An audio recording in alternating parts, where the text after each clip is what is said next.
Having fully reviewed the last two, and done a shorter video on Risky's Revenge, it should be expected by now that I would of course review the next iteration in the Shantae series, Shantae and the Seven Sirens. Now, it may confuse you to hear that the game originally came out on September 19th, 2019, but that was only for the iOS, followed by the macOS in October 2019. But the majority of the gaming audience, including those on Windows, Nintendo Switch, PlayStation 4, and the Xbox One, can pick up the game now, having come out on May 28th, 2020. The game costs $29.99, and has Shantae meeting some of her own kind for the first time, half genies, for a vacation that may not go as planned. For this review's purpose, the game was played on a Nintendo Switch, in both the docked and handheld mode, with the game being completed at 64% item completion at around 8 hours of playtime, but more hours were played for the New Game Plus mode. So let's start with the premise of the game, the story. Shantae, the protector of Sequinland, is finally getting out into the world and has earned herself a nice vacation. See, the mayor of Arena Town has invited Shantae and her friends to an all-expenses-paid trip. Granted, they aren't the only ones, as the mayor is requesting Shantae to perform with other invited half-genies of the world in the first Half-Genie Festival. Which goes really well, until someone captures the rest of the half-genies during the performance. So, Shantae and her righteous self goes on a mission to rescue all the half-genies, find out the secrets of the island in the process, and figure out who is the mysterious Sirens, the antagonists of the game who you don't really ever get a lot of other than the big baddie, at least story-wise. As you'll find out in this review, the theme of this game is familiarity, as the Seven Sirens doesn't really stray far from the playbook that the series has established. The series has you go through a cycle of things in every game. Look for objective, get power along the way, find an objective and free it, beat a boss, and repeat. In this case, it's finding the missing half-genies, having them help you with their own power, beating a siren boss, and then doing it all over again up until the last third of the game, where it goes a little off the rails. Only a little, though. The writing here is what you'd expect, with that spunky charm that the game had before Seven Sirens, using past characters over again and comic themes that would go along with a cheesy 90s cartoon show. Characters are willing to pun at a moment's notice, and some of them will make you laugh, although not too hard. It's cute and clever, and certain characters and elements really do shine, like the good old Squid Baron and his every game appearance, even if the plot that he's in is so off-the-wall wacky. It is a story that makes you smile, as good old Shantae does win in the end. Yeah, I know, spoilers, but did you really expect otherwise? And even if the whole reason that the big baddie's plan didn't work doesn't make a lot of sense in retrospect, the fact is, you shouldn't expect anything different from the Shantae series. But in the same breath, the major problem I have writing-wise here is simple, and is something that I feel like I'm unfairly putting on this specific game. That there's not a lot of emphasis put on the half-genie element, or at least one that made me feel like the introduction of other half-genies in the world were warranted. Like, you get a small time with each of them, and I know that Shantae never dives too deep in each game with the story, but man, you introduced all these new characters and interesting powers while taking a little away from Shantae's uniqueness, and I just wanted more from it. I wanted the game to develop more of the world of Shantae, and while it did that a little bit, it wasn't enough to my liking, honestly. It feels just above a filler episode in an anime, where in the last minute or two something is revealed to sort of justify its existence. And unfortunately, that's what I think of the story. It's just there to move it along. It doesn't help that it sort of hints at things that are to come in the series, or at least some very important things to Shantae, and never really does anything with it, almost leaving you with a cliffhanger. With the story out of the way, let's move on to the gameplay. The Shantae series follows a formula. It's a basic Metroidvania with a mixture of combat and exploration. Shantae's basic attack uses her signature hair, as she turns it into a whip that snaps directly at the enemy for damage. She positions herself with basic movement as well as a jump, and she can use one magic spell that she could purchase at the local shop, ranging from fireballs to swords that rotate around her hero, and she can change it on a whim. But that's not all you'll get. You'll also get transformations, and unlike past games, you won't need to dance in order to actually use them. These range from a dash ability using the Newt Dash that will let you get to new places and dodge through enemies, to a turtle that you can spin dash through people with, as well as being able to butt slam rocks with the most adorable animation. The first and last transformations here that you get add some good controls to help vary up the gameplay, and even apply a little bit to combat. Although some of the middle transformations in the game basically result in move slowly in a very specific terrain. I admit that for the normal movement options, however, the quick transformations really work, and they don't have you sitting there dancing for a second or two before using them, which is helping the pace of the game overall. But of course, Shantae wouldn't be Shantae without her dancing, and this time around, it's used for more level-affecting elements. For example, one dance will show you the secrets that you can't see in a level, while another dance will power things with electricity. Now there's only 4 dances in total, and quite frankly, they are okay for the first few hours, where you get to see the Shantae transformation art and a little effect is done. But as you'll see later in this section, it will start to get old. So how does it play? Well, like your basic standard Metroidvania, albeit a bit easier than veterans of the genre would probably like here. Enemies don't have complicated patterns. They will move along their designated space in one particular pattern, whether it be moving forward slowly or having slimes that bounce in an arc pattern all around the place. If you're expecting complicated AI that'll react to your attacks, yeah, you're looking for the wrong game. Hell, mostly the wrong genre, but definitely not the Shantae series. Luckily, however, there is a reasonable amount of enemy variety as you play through the game, and that helps things, especially in the early going. I'll say that the gameplay here does hit a peak around the 1/3 mark, after you've got the dash ability and can put yourself into position rather nicely to knock enemies around, but you also don't have enough health to really ignore the damage. You're going to be relying a lot on your hair early, as you won't have a lot of upgraded magic attacks to hit enemies with, but getting a good hit with a cannonball or fireball can do a lot to help you out of tight situations. The first few bosses also give you a reasonable challenge without being overly difficult, and the game seems to hit its stride. And then the next part comes up. One of the major issues I have with the game is the difficulty doesn't exactly do much to really test you once you get your feet wet. The abundance of health items that seem to drop, along with the currency in the game, allows you to buy potions and auto potions that can easily keep you healthy.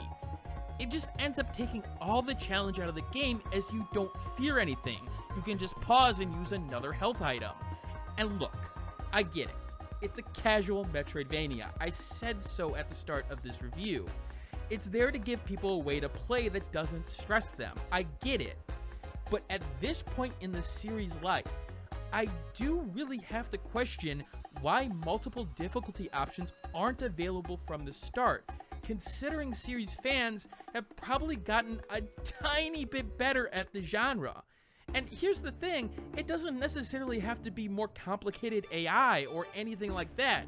Just adjusting the amount of health that drops could be the key element to make you so that you don't fear everything or not fear anything at all. It doesn't help that the new mechanic here feels so gimmicky.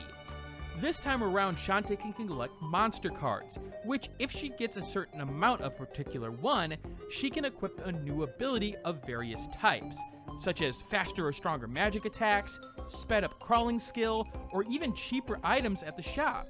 Which, okay, some customization is great, and the fact that you can equip 3 does help change things a bit, but frankly it's almost something I ignored at a certain point because it really didn't matter in the big picture. Yeah, it helped to refine Shantae, but when you don't need that refinement, you sort of just don't pay attention to it. I have to emphasize that at the halfway mark, or slightly earlier, is where I feel the game really starts to fall off from an enjoyment perspective. And I put a lot of this on the level design combined with enemy placement. It's not like the game doesn't try to mix things up, despite it definitely closing up the levels in a claustrophobic way. You do see some creativeness in terms of maze-like design. But you'd hope that in that design, it put you into new combat situations, forcing you to change your aggressiveness or try to develop your skills in a particular area. Instead, you end up in a lot of similar situations, slightly due to the backtracking and slightly due to just repetitiveness. For me, it ended up becoming a slog of a game, which is not what you want from a laid-back kind of Metroidvania. Which then really started to shine a light on the game's lack of secondary tools, especially in navigation. Let me just say this. Way forward, please, for future games, let me mark this map with indicators so that I know what areas to come back to when I get a new power. This iteration really felt punishing to explore before you had everything you needed for a section. Because, well, it was really hard to tell which of those spots you needed to come back to were. It wasn't always the case where it was a new room or a new screen. Sometimes they were in the middle of the exploration, and thus you just thought it was another room at first. In particular, there was one section that really stood out to me. I was trying to find a bracelet needed to unlock the next section of the game. Now, despite the game basically telling me it was in the area that it was in, I only found one. The other one was a little bit earlier when I went the other way on the map, and I started then looking at the entire map, not exactly sure if it really was in that section or if I just misremembered it. It literally took me about 2 hours, and yes, I found a bunch of secondary stuff, but it really drove me up the wall. That's the thing about Sirens.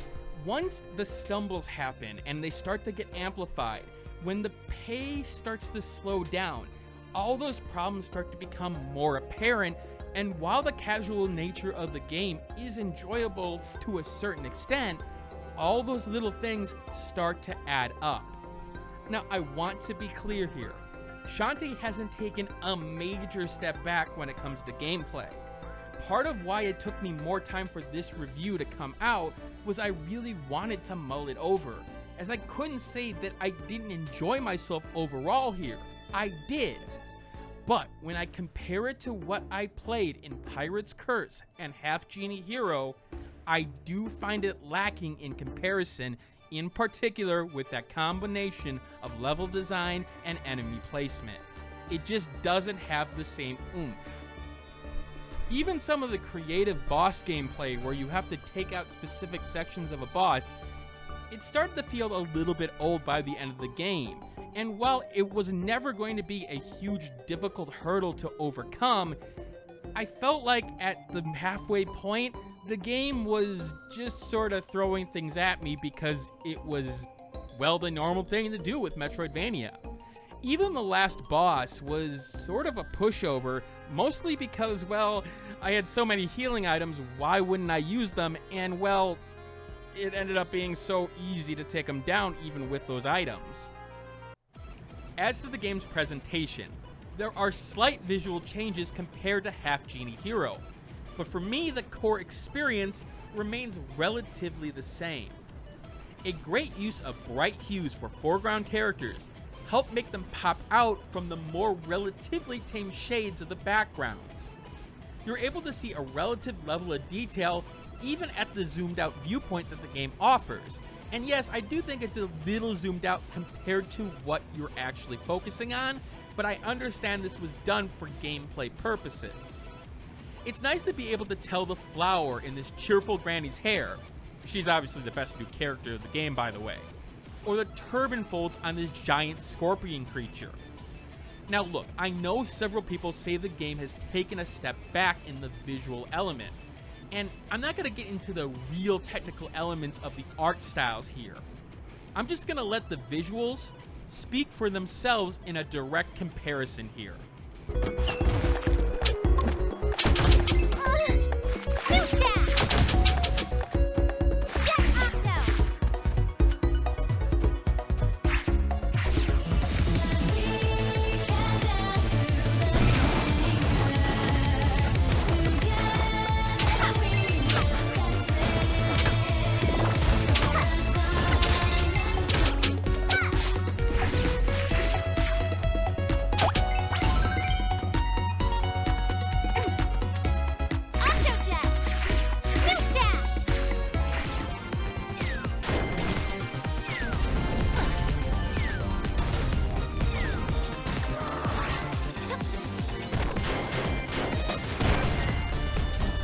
Animation work is excellent, as the fluidity of Shantae moving can have an almost hypnotic effect on you, making you so that you don't want to take your eyes off the screen.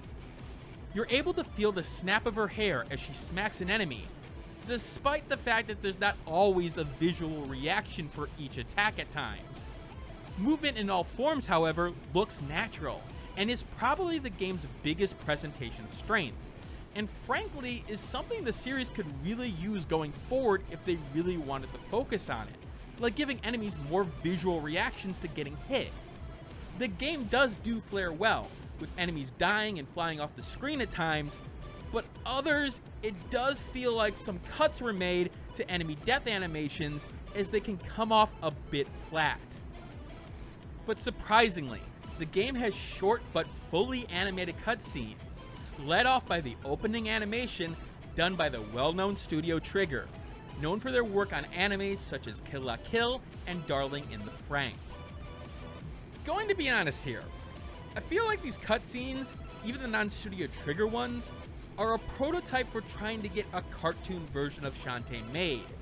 They are good and show off a bit of the more of the character's emotions than the normal game does, and although the normal game does do reasonably with the written cutscenes, these animated ones are high quality, and I found myself wanting more of them, because they only really occur right before bosses or very specific story sections. And as I mentioned, I wanted more story in general. As for the voice acting, it's solid. Christina V comes back as Shantae along with her Risky Boots, and the other minor actors and actresses do a good job of putting forth their characters, although there were some names that surprised me, like Ross O'Donovan playing Bolo. Granted, besides Christina, the other cast doesn't get too many lines. It still works, it's just that I wish the game was fully voice acted.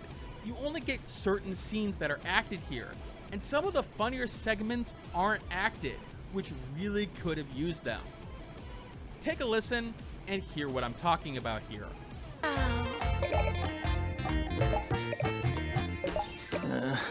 I gotta share a room with your uncle. Quit complaining!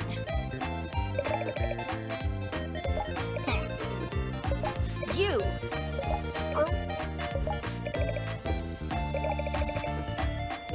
Are you sure this thing is safe? Relax. What's that noise?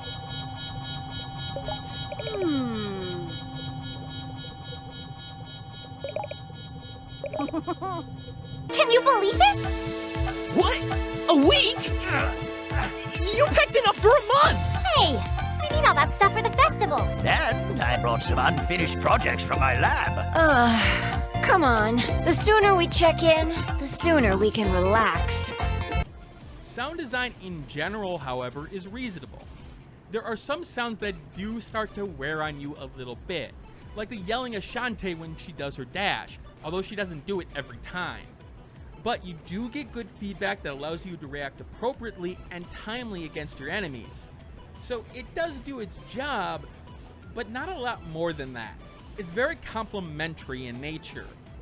Listen and hear what I'm talking about here.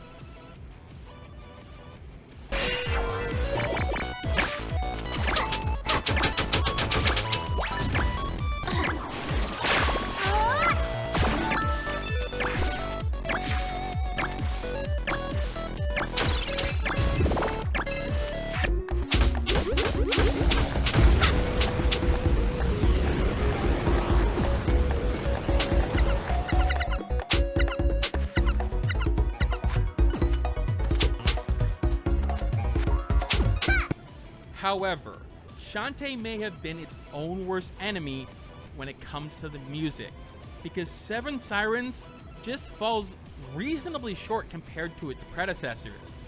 I feel this is partly due to the absence of Jake Kaufman, who did the music of Half Genie Hero and Pirate's Curse.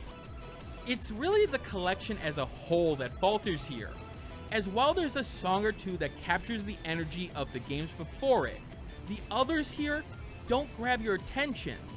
Now you're probably saying, okay, it's not fantastic, but it's still great, right? Well, that's the thing. The energies of songs like Trip Through Sequinland, Rave in the Grave, or Dance Through the Danger in past games, they aren't here. Sure, the title song that basically mimics the intro to your standard anime is there, and that does the job, but energy of songs like Far West and Laboratory, they are just missing something to them.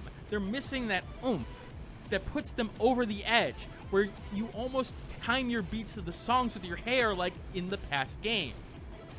I think it has to do with the more focus on electric sounds in this iteration. It's got a more electronic beat to it, and for some reason that just doesn't work here. Take a listen and hear what I'm talking about.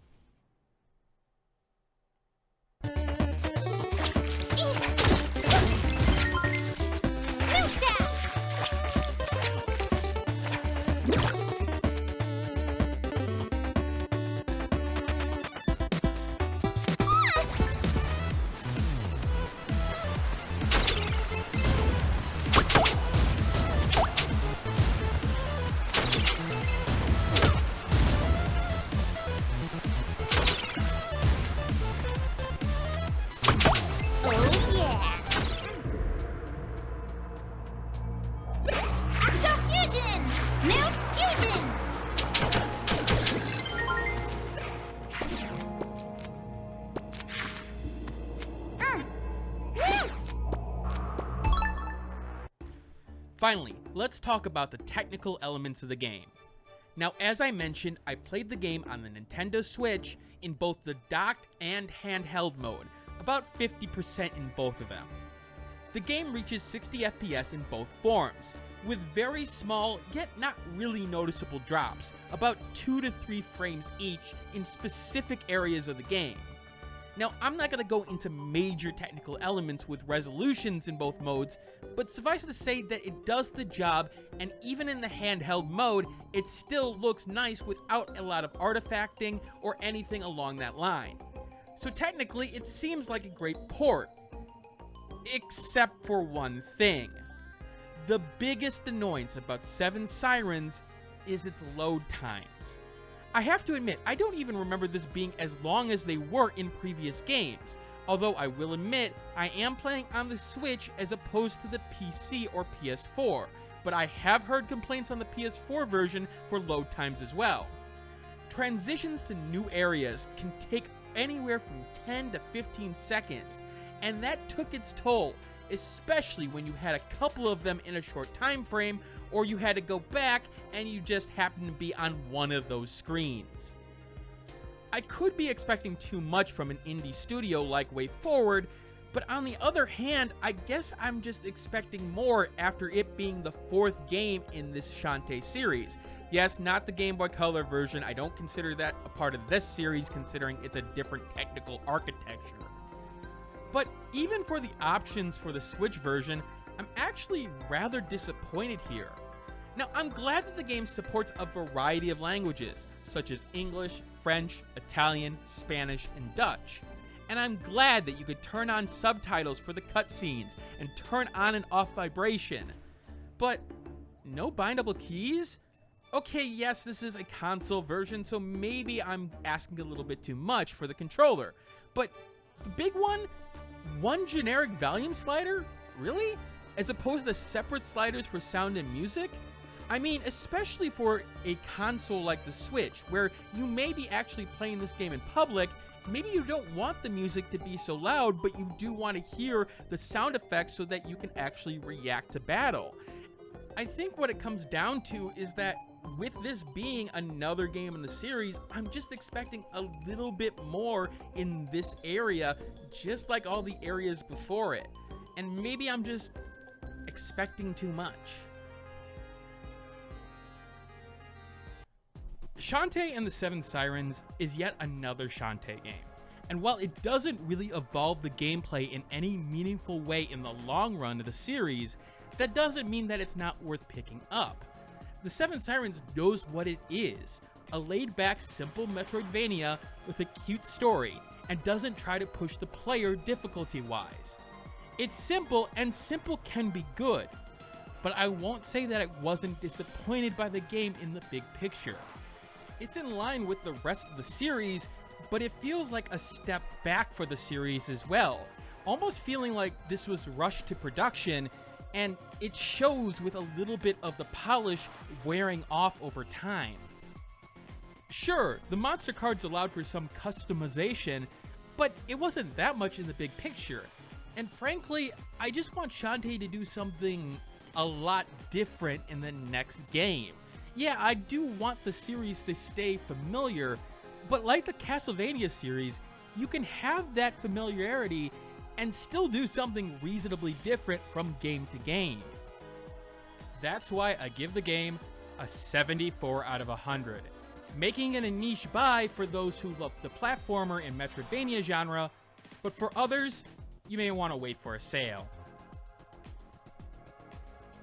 But that doesn't include my enhancer system, which takes the more unique elements and the more specific elements in games for you and tries to put a score to that to match the game to you. If you fall into one of the following categories, add or subtract that enhancer with the main score. If the first digit of your score changes, then refer to this chart to see if the game lies in the buyability range for you. As you can see with Shantae, yeah, there's going to be some range here because some people are going to love the exact same thing that the Shantae series has done, and some people, well, they're going to want a little bit more. Anyway, I also should mention before this review ends that I am back at my main job, granted working 4 days a week instead of 5, but I was called back from furlough, so that does take a little bit of a weight off my chest. Coming up next on the channel is actually another review this week. Probably a shorter one though, in Flying Red Barrel, The Diary of a Little Aviator. Anyway, this is Dragnix signing out, and as always, keep on gaming.